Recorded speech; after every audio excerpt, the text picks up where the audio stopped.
All right, let's get those passports ready because today we're taking a deep dive into international business. Sounds exciting. It is. It is. You sent over a ton of material about this X-Culture project. Oh, yeah. It seems like it's like the ultimate global business simulator. Yeah. But before we get into that, Sure. I think we got to zoom out a little bit Okay. and ask why should anyone even care about international business in the first place? Oh, that's a great question. It's really easy to think that, oh, that's just for big corporations. Yeah, yeah. But honestly, even if you're, let's say, running a small Etsy shop, Right. understanding the fundamentals of international business can open up huge opportunities for you. Okay. Think about a bigger customer base, maybe different suppliers, Hmm. and even just being aware of trends that are coming from other parts of the world. Right. It's like having an extra set of business senses. I like that extra business senses. Yeah. I'm picturing myself with X-ray vision or something, Yeah. spotting hot new markets. Exactly. But let's be real for a sec. Going global. It sounds kind of intimidating, doesn't it? It can be, yeah. Where do you even start? I think you start with research. Okay. Just like you wouldn't open a bakery without checking out what other bakeries are already in the neighborhood. Yeah. You need to analyze the industry and the competition Right. in any market that you're even considering. Right. So who are the big players? What are they offering? Yeah. But most importantly, what are customers actually buying? That makes sense. So one of the sources you sent over really emphasized this idea of talking to actual people Yeah. in your target market. Yeah. Why is that so important? Can't you just, get data online? Well, data is great. Yeah. It gives you the numbers. Yeah. But think of it this way. Okay. You could read 100 restaurant reviews, Yeah. or you could have dinner with a friend who's actually eaten there. Oh, I see. Which one's going to give you better insights, right? Right, of course. Talking to a potential customer, even just a few, Yeah. can really reveal those hidden awe moments. Okay. Like maybe your product's name is totally offensive in their language. Oh, Things you would never know. that's a good point. Yeah. Those cultural nuances. Exactly, yeah. All right, so let's say we've done our research. Okay. We chatted with some locals. We're starting to kind of get a feel for the market. What's next? Well, now it's time to kind of organize all that glorious information that you've gathered. Yeah. And see where you stand in all of this. This is where that trusty SWOT analysis comes in. SWOT analysis. Yeah, you've probably heard of it. Oh, yeah, for sure. But it's worth revisiting. Okay. Because it's not just some theoretical tool that's in a textbook. Right. This is your battle plan for success, Okay, so break it down for me. Sure. SWOT, strengths, weaknesses, opportunities, threats. Give us the rundown, but let's make it real. No textbook definitions. Deal. All right, let's say your strength is that you've invented a self-folding laundry basket. Amazing. Awesome, right? Yeah, I'll take 10. But your weakness is you've only ever sold it in your home country. Okay. The opportunity is maybe there's a huge market for space-saving gadgets in Japan. Right. And then the threat is a competitor might release a robot that does your laundry for you. Oh, no. Right. So the SWOT, it helps you see the whole picture, right? Right. So you can play to those strengths, minimize your weaknesses, seize the opportunities, and try to dodge those threats. I'm already feeling pumped up thinking about my laundry folding empire in Japan. Yeah. But wait, even if your product is amazing, Right. isn't there still a ton of competition out there? There is, which is why you need to bring in another big picture tool. Okay. And this is Porter's 5 Forces. This one helps you analyze the competitive landscape Right. of any industry. Like how easy is it for new companies to enter the market? Can customers easily switch to a substitute product? Answering these questions can really help you understand the power dynamics that are at play. Okay, so SWOT is like our internal strategy, Uh-huh. and then 5 Forces is how we size up the external battlefield. Exactly, yeah. I'm feeling strategic, but how do we actually pick which market we want to conquer? It's not like throwing darts at a map, is it? No, definitely not. Right. You're really looking for that sweet spot where your company's strengths Right. align with the market's opportunities and where those competitive forces are kind of in your favor. Think about it like online dating. Ooh, I like this.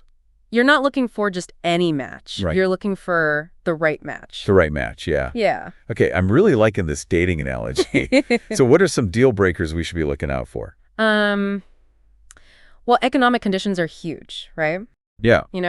Is the market growing? Do people have money to spend? Right, of course. Then there's cultural fit. does your product even make sense in this culture? Like, I read about this company that tried selling pre-made sandwiches in Italy. Okay. Total flop because Italians value fresh-made food. Right. Right. So, yeah, there's cultural fit, there's political stability, logistics, so much more. It's like this epic checklist. It is, before Bill. you even pack your bags. Exactly. Yeah. And then once you've kind of narrowed it down, you've got a few options. Okay. Then you do a deep dive into those top choices. Okay. Think of it like you've gone on a casual coffee date. Yeah. Now you're like meeting the family. Oh, getting serious. It's getting serious. You really want to get to know this market inside and out. Okay. So what kind of information are we digging up at this stage?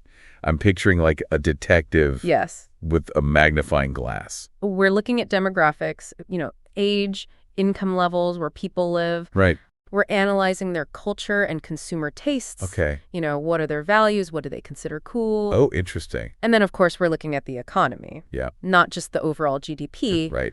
but the spending power specifically for your product category. So even if a country is like generally wealthy, Yeah. they might not be into buying like luxury pet accessories. Exactly. Right. Yeah. So this deep dive gets super granular. Uh-huh. But remember, the more you know Yeah. about your target market, Right. the better you can tailor your products, your marketing, your whole approach. It's like learning their love language, but for business. Exactly. I'm taking notes over here. Good. Knowing your audience that well seems super crucial. Yeah. What other factors go into this meeting the family's stage of market research?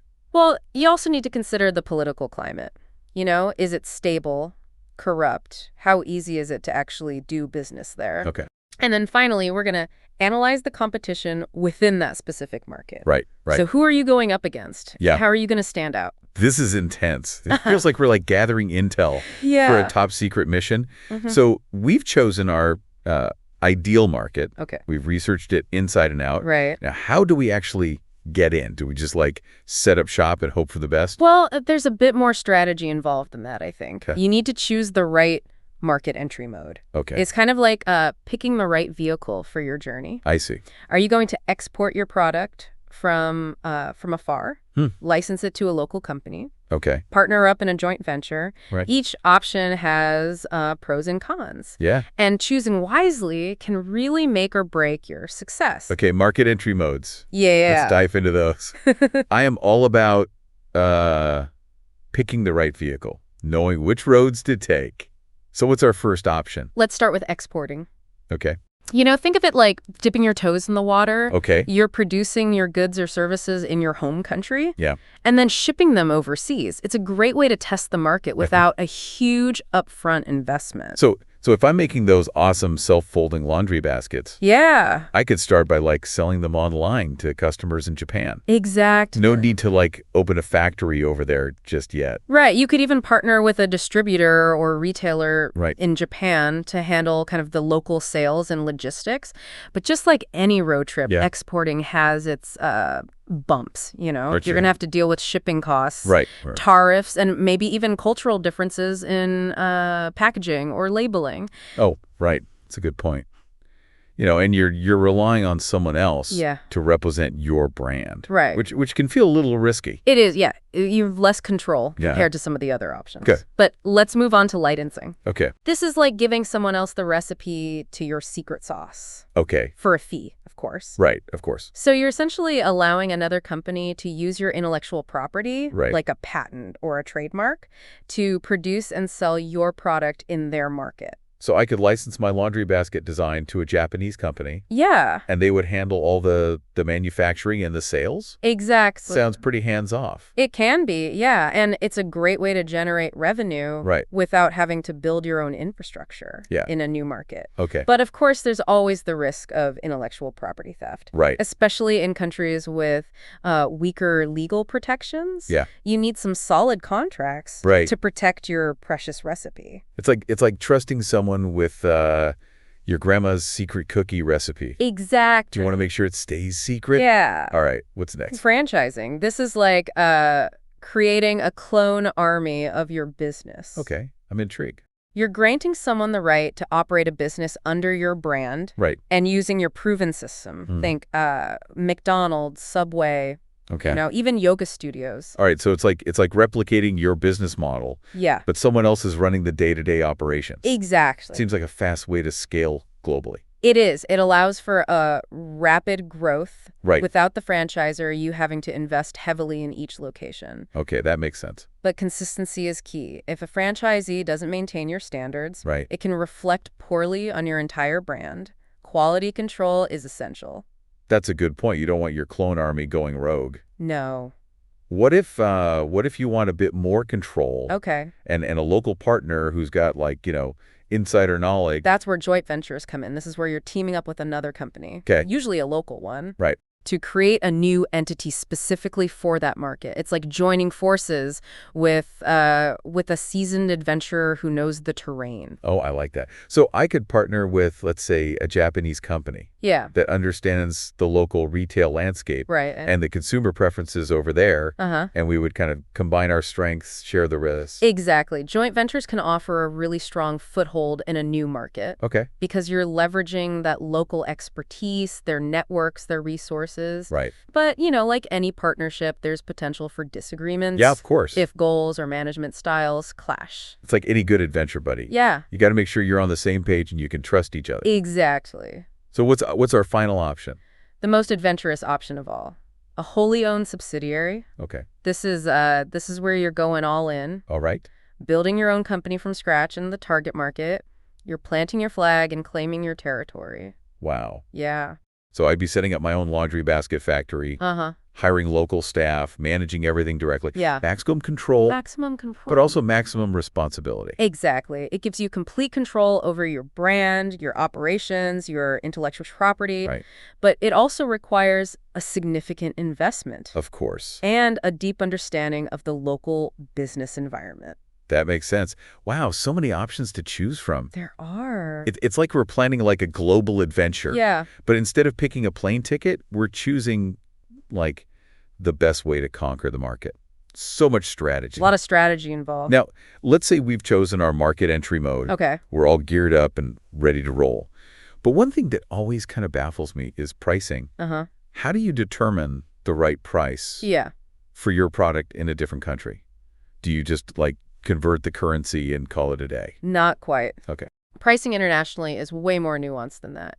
You need to consider things like local purchasing power, competitor pricing, and even cultural perceptions of value. So something that's considered a luxury in one country Yeah, might be seen as everyday in another. exactly. Okay. Plus, you've got to account for things like import taxes, Right. tariffs, Right. fluctuating exchange rates. Okay. It's a complex equation, a lot of moving parts. All right, let's break it down a little bit. What are some of the key pricing strategies Sure. that companies use in international markets? Okay, well, there are three main approaches: competitive pricing, Hmm. cost-based pricing, Okay. and value-based pricing. Right. Let's start with competitive pricing. Okay, so competitive pricing is all about aligning your prices with what your competitors are charging. Okay. It's a common strategy in markets where products are, easily comparable. So if everyone else is selling laundry baskets for, I don't know, like $50, Yeah. you would kind of aim for a similar price point Right. just to stay competitive. Exactly. You don't want to price yourself out, but you also need to be aware of price wars. This is where competitors keep slashing prices Mhm. to undercut each other, and it can be this race to the bottom. Yeah. Yeah. That hurts everyone's profits. Yikes. Sounds like a dangerous game. It can be. What about cost-based pricing? Is that a safer option? Cost-based pricing is pretty straightforward. You calculate your total production cost, Okay. and then you just add a markup for profit. Right. But it doesn't always reflect what customers are actually willing to pay. Oh, okay. So if my laundry basket costs, let's say, $20 to produce, Yeah. I could add, a $10 markup and sell it for $30. Yeah. But what if customers in Japan, let's say, they would happily pay $40 Exactly. for a high-quality, self-folding laundry basket? You're missing out on profit. Yeah, I'd be leaving money on the table. Yeah, you would, and that's why value-based pricing is often a more strategic approach. Okay. This is where you're setting prices based on the perceived value of your product to the customer. Okay. What benefits it offers, the problems it solves, Right. the emotional connections it creates. So if my laundry basket is, seen as a stylish, Yes. space-saving solution, Uh-huh. that that makes people's lives easier. Yeah. I can justify a higher price Yeah. than a basic, like, flimsy basket. Exactly. Think about luxury brands like Apple or Gucci. Right. They're not just selling products. Yeah. They're selling a lifestyle, an experience. Right. And people are willing to pay a premium for that. This is fascinating. So pricing isn't just about numbers. No. It's about, like, psychology, perception, and really, like, aligning your prices Yeah. with the value that you deliver. Exactly. Okay, and what about those sneaky psychological tactics? Oh, yeah. Like, have you ever noticed how prices often end in 0.99 or 0.95? All the time. Like 9.99 just feels so much cheaper It does, yeah. than $10, even though it's practically the same. I know. It's a psychological trick. Right. That makes the price seem more appealing. Okay. And then in some cultures, certain numbers are considered lucky or auspicious. Uh-huh. So incorporating those into your pricing Yeah. can give you a subtle edge. So I could price my laundry basket at 88.88 in China Yes. to tap into the luck associated with the number 8. See? You got it. This is clever. Yeah, pricing is this fascinating blend of Yeah. strategy, psychology, and cultural awareness. Okay, so we've mastered pricing. Now, how do we get people excited about our product? Time to talk marketing, right? Absolutely. But international marketing isn't just about, translating your slogans and Right. slapping them on billboards worldwide. You really have to understand your target audience's cultural values, Right. communication styles, media consumption habits. So a marketing campaign that works in the U.S. Yeah, might totally bomb in Japan exactly. if it doesn't resonate with the local culture. Right. And there are countless examples of marketing blunders Oh, really? where companies failed to grasp those nuances. Oh, wait. Like one car company used the slogan, "It'll stop your heart," Ooh, not realizing that was terribly inappropriate in some cultures. ouch. Talk about a marketing fail. Yeah. All right, so how do we avoid those cultural landmines Well, and craft a message that actually connects I think with our target audience? the first step is defining who your target customer is. Okay. Are you selling to consumers, Right. businesses, Yeah. government agencies? Got it. Each segment has its own motivations and buying behaviors. So if I'm selling laundry baskets to consumers, Yeah. I probably focus on highlighting the convenience, Yeah. how they make life easier. Uh-huh. But if I'm selling them to, like, I don't know, hotels or laundromats, Right. I'd probably emphasize durability and cost effectiveness. Exactly. It's about tailoring your message to resonate with those specific needs and values Right. of your target customer. And then you have to choose the right promotion channels. Okay. Mass media like television or radio can be effective for, broad reach, Yeah. but it can also be expensive. And not very targeted. Exactly. If you're selling self-folding laundry baskets, Right. you probably don't need to buy a Super Bowl ad. Probably not, no. For more niche products or services. Yeah. Digital marketing channels like social media, search engine optimization, Okay. email marketing Right. can be more cost effective. Yeah. And they allow for that precise targeting. So I could target Facebook ads Yeah. to people in Japan Uh-huh. who are interested in home organization or space-saving gadgets. Exactly. Yeah, that makes sense. Yeah. And don't underestimate the power of local partnerships, Right. influencer marketing, Oh, yeah. or even attending industry events in Okay. your target market. It's about building relationships and getting your brand in front of the right people. This is giving me so many ideas. Good. But once you've crafted that, like, perfect message, Hey. you've chosen your channels, there's still the challenge of language, right? Yes. You can't just, like, run your English ads through Google Translate No. and call it a day. Translating marketing materials requires a deep understanding of those cultural nuances and those linguistic subtleties.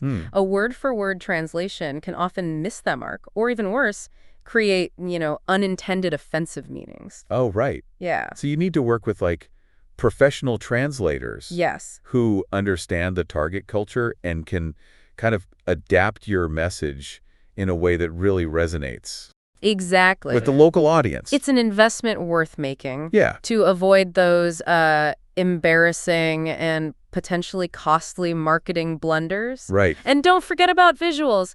Images, colors, even gestures Oh, yeah. can carry different meanings across cultures. Oh, wow. Marketing across culture is like a minefield. It can be. You really need to be sensitive, Yeah. to avoid offending anyone or misrepresenting your brand. Absolutely. But it's also it's an incredibly rewarding challenge when you get it right Yeah. and your message truly connects with a global audience.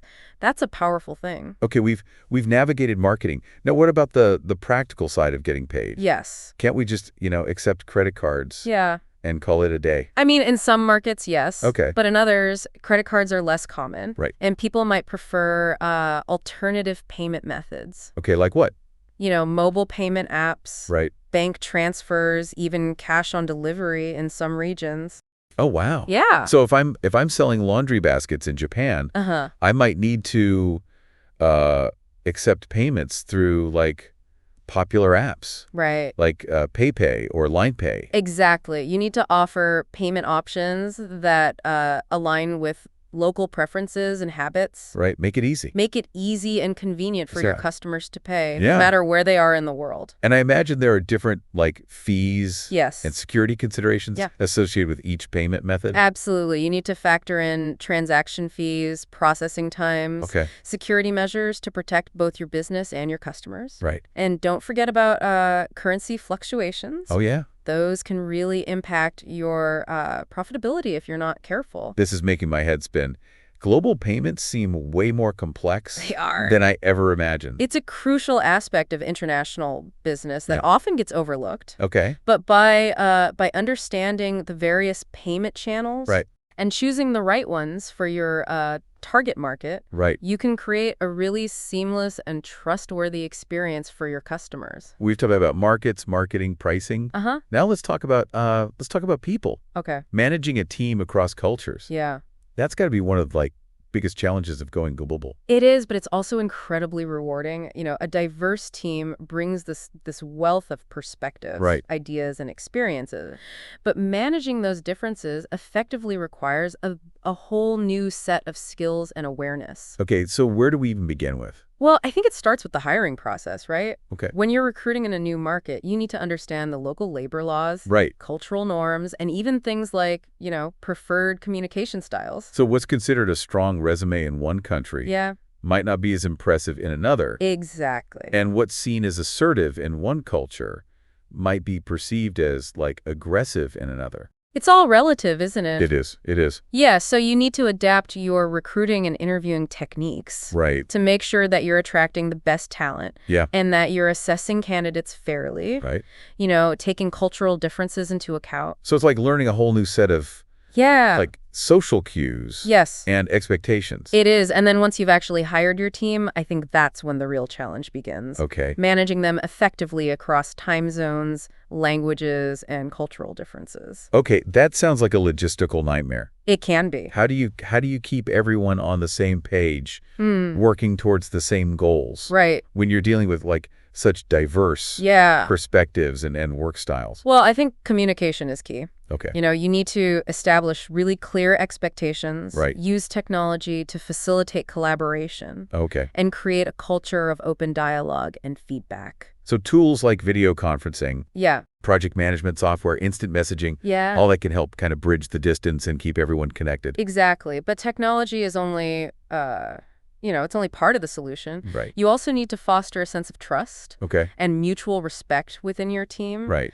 Encourage open communication, celebrate successes together, Hmm. and then address conflicts Okay. promptly and respectfully. So it's about building a strong team culture Yes. that kind of transcends those geographical boundaries Yeah, and those cultural differences. absolutely. And that's where I think cultural sensitivity training comes in. Okay. By helping your team members understand and appreciate different cultural norms, Right. communication styles, work ethics, you can prevent misunderstandings and really build those stronger working relationships. So you're equipping your team with the tools Yeah, to navigate those subtle cultural differences right. that can sometimes lead to like friction or miscommunication. Exactly.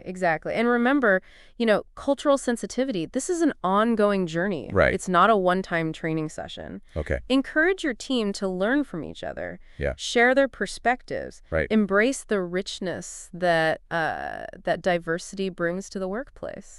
This is such valuable advice. Good.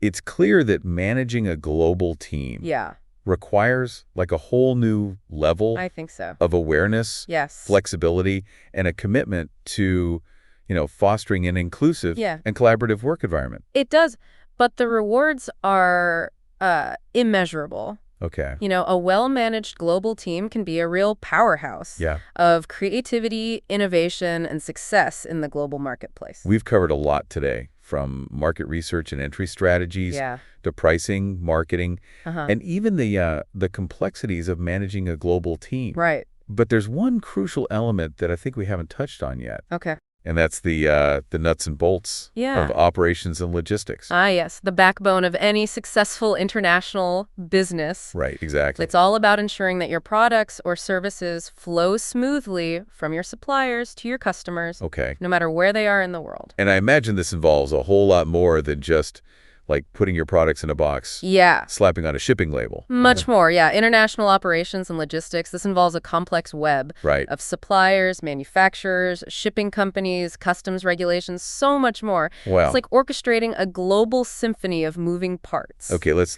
break it down. Where do we even begin Mm. with managing this global supply chain? It all starts with sourcing. Okay. Finding the right suppliers for your raw materials or components. Okay. You have to consider factors like cost, Right. quality, Right. reliability, and increasingly important these days, ethical and sustainable practices. So you wouldn't want to source your materials from a factory Right. that's got a history of human rights violations or environmental damage, No. even if it's like the cheapest option. Even if it is, consumers are becoming, much more conscious these days Yeah. of where their products come from, how they're made. Right. A company's commitment to ethical sourcing is no longer just a nice to have, it's a business imperative. So it's about finding suppliers who align with your values. Yeah. Meet your quality standards, Uh-huh. even if it means like, paying a little bit more. Yeah, exactly. And once you've sourced your materials, then you have to figure out how to manage your inventory. Okay. Right. Do you want to keep a large stock on hand just to make sure you can meet demand? Okay. Or do you want to adopt a leaner approach, Yeah. like just-in-time inventory management? GS. Okay. So that sounds Uh. pretty efficient. You only order the materials as you need them. Yeah, So you don't have like a bunch of stuff just sitting around taking up space. exactly. It can be very understand, Right. but it also requires a high level of coordination Yeah, of and course. trust with your suppliers. Yeah. Any delay in that supply chain Right. can throw off your entire production schedule. So it's a trade-off Yeah. between efficiency and risk. Exactly. The best inventory management approach really depends on your industry. Yeah. Your risk tolerance, Right. the predictability of your demand. Okay, makes sense. Let's say we've sourced our material. Okay. We've got our inventory sorted out. Right. Now, how do we actually get those self-folding laundry baskets Yeah, how do you from our factory to our customers in Japan? That's where shipping and distribution comes in. Okay. And this is where things can get really complicated. Okay. You need to choose the right mode of transportation. Okay. Air, sea, manned. Right. Depending on your budget, the type of product you're shipping, the urgency of delivery. So if I'm shipping perishable goods, like fish, flowers, or something, Yeah. air freight is probably the only option, God, though it's more expensive. even though it's more expensive. Uh-huh. But if you're shipping heavy machinery, Right. I might opt for sea freight, which is slower, Yeah. but more cost-effective. You got it. And then there are all those like logistical details to consider. Oh, so many. Customs regulations, import duties, Right. warehousing, last mile delivery. Ah, it's a lot. It's enough to make your head spin. It is. It is. I'm feeling overwhelmed just thinking about it. Yeah. So this is why many companies Yeah. rely on like freight forwarders or Right. third-party logistics providers. Exactly. They are experts in international shipping, Okay? and they can handle all those complex details for you. Right. From documentation to customs clearance to finding the most efficient shipping routes. So they're like the travel agents of the shipping world. Yes, I like that. They take care of all the logistics. Yeah. So Yeah. you can just focus on Right. your business. They can save you so much time, money, Right. and a lot of headaches. But even with the best logistics partners, Yeah. there are always potential challenges. Yeah. Shipments can get delayed due to weather, strikes, unexpected customs inspections. It's important to have contingency plans Yeah. and to communicate proactively with your customers Right. about potential delays. Okay, so we've tackled sourcing, inventory, shipping. What about the legal side of things? Oh, yeah. I imagine there are a ton of Oh, rules and regulations to yes. navigate when you're importing and exporting goods across borders. There are, yeah.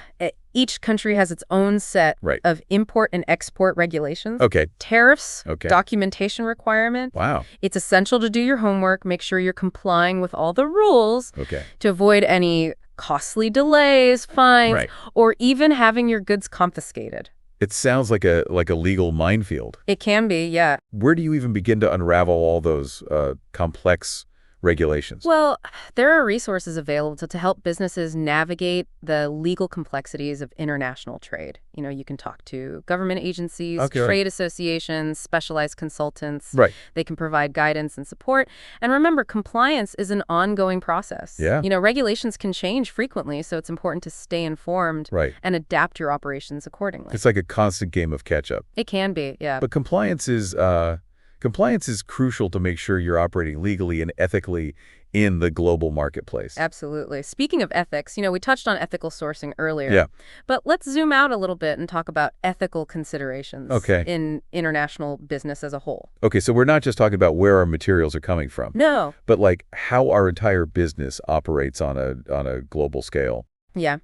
Ethical considerations in international business encompass a wide range of issues, from labor practices and human rights Right. to environmental sustainabilities, anti-corruption measures, community engagement. So it's about making sure our business practices are responsible, Yes. ethical, and sustainable. Yeah. Not just in our home country, but everywhere that would operate. Exactly.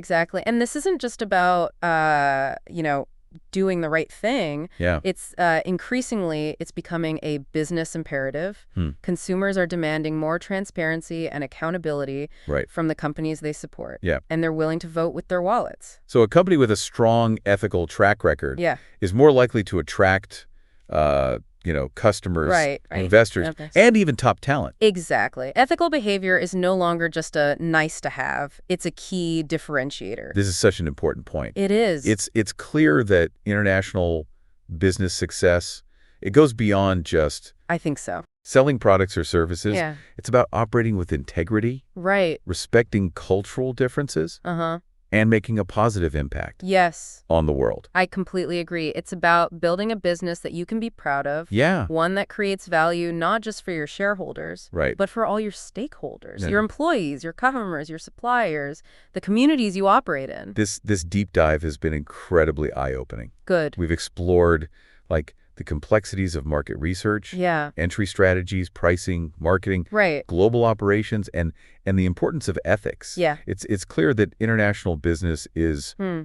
a challenging but rewarding endeavor. It is. It's definitely challenging, but with, careful planning, a willingness to learn and adapt, Yeah. and a commitment to ethical and sustainable practices, it's an adventure that can lead to incredible growth, innovation, and success on a global scale. I'm feeling inspired and a bit overwhelmed Yeah. by all this information. But it's amazing to see how interconnected the world is and how businesses are really playing a role in shaping that global landscape. They really are, yeah. It's an exciting time to be involved in international business. It is. Well, we've covered a lot of ground today. Any final words of wisdom for our listeners before we wrap up this epic deep dive into international business? I think my advice would be embrace the complexity. Embrace the complexity? Yeah, international business, it's not for the faint of heart. Right. It's a journey that's filled with challenges, Yeah. opportunities, cultural nuances, all those unexpected twists and turns. Oh, yeah, there's going to be a lot of those. Yeah, but it's also an adventure that can expand your horizons, broaden your perspective, Right. and connect you with people and ideas from all over the globe. I love that. Embrace the complexity. That's like the perfect motto It is, yeah. for anyone venturing into the world of international business. Absolutely. And never stop learning, Right. That global marketplace is constantly evolving. So stay curious, stay informed, and never be afraid to ask questions. Great advice. Well, on that note, I think it's time to wrap up this episode. It's been an incredible journey. It has been fun. Yeah, so a huge thank you to you Oh, thank you. for sharing all your insights and guiding us through this complex but fascinating world of international business. It's been my pleasure. And to all our listeners out there, thank you for tuning in. Yeah, thanks for listening, everybody. We hope this episode has sparked your curiosity and given you a solid foundation for understanding the complexities and the opportunities of international business. And remember, the world is your oyster, so go out there, explore, connect, and make your mark on that global stage. Until next time, see ya. That's a wrap. That's a wrap.